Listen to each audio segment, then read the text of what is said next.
इडली डोसा में यूज़ कर सकते हैं ये वाला चावल। अभी इसमें लिया हूँ मैंने नारियल। नारियल का मैंने जो पीछे तरफ रहता है वो मैंने छील के निकाल दिया है। अभी चावल को मैं मिक्सर में डालूंगी।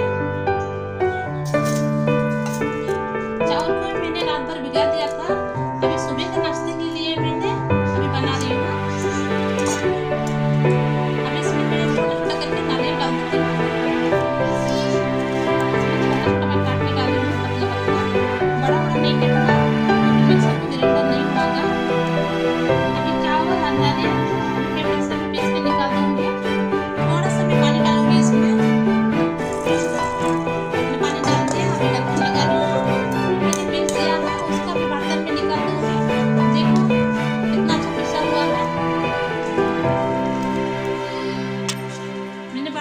मैंने हाफ स्पून नमक डाल रही हूँ।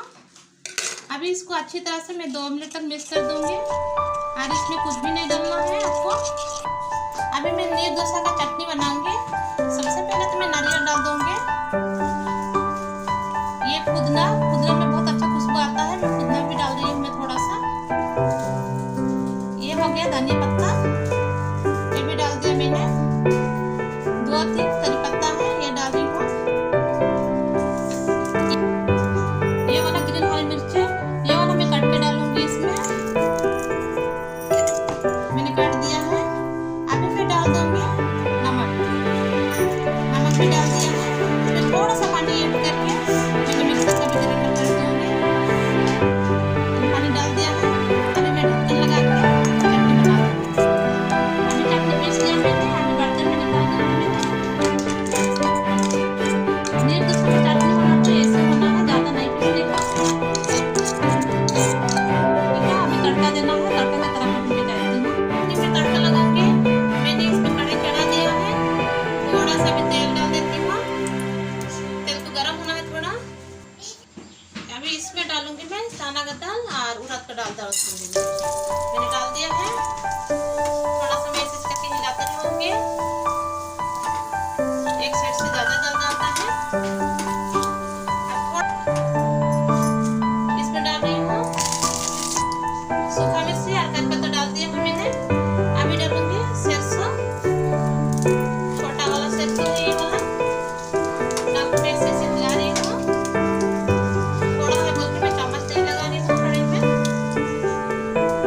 अभी मैं गरम हो गया है, लाल भी हो गया है ये। अभी मैं तड़का लगा देती हूँ।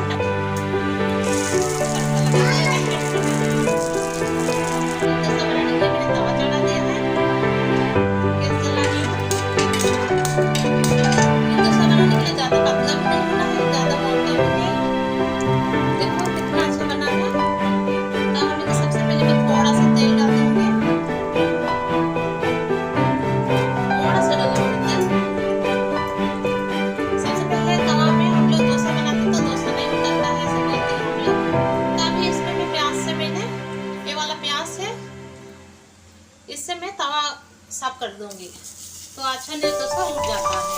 तो डोसा बनाते समय ऐसे करने से भी उड़ जाता है। मैंने प्याज से घिस लिया तवा को थोड़ा थोड़ा। गरम तवा पे ऐसे घिस लिया मैं प्याज से तो अच्छा डोसा बन जाता है। तवा को घिस दिया है। अभी इसमें मैं नीर डोसा डालूंगी। नीर डोसा डालने से ऐसे करके डालना।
प्लीज पसंद है तो लाइक करना, शेयर करना,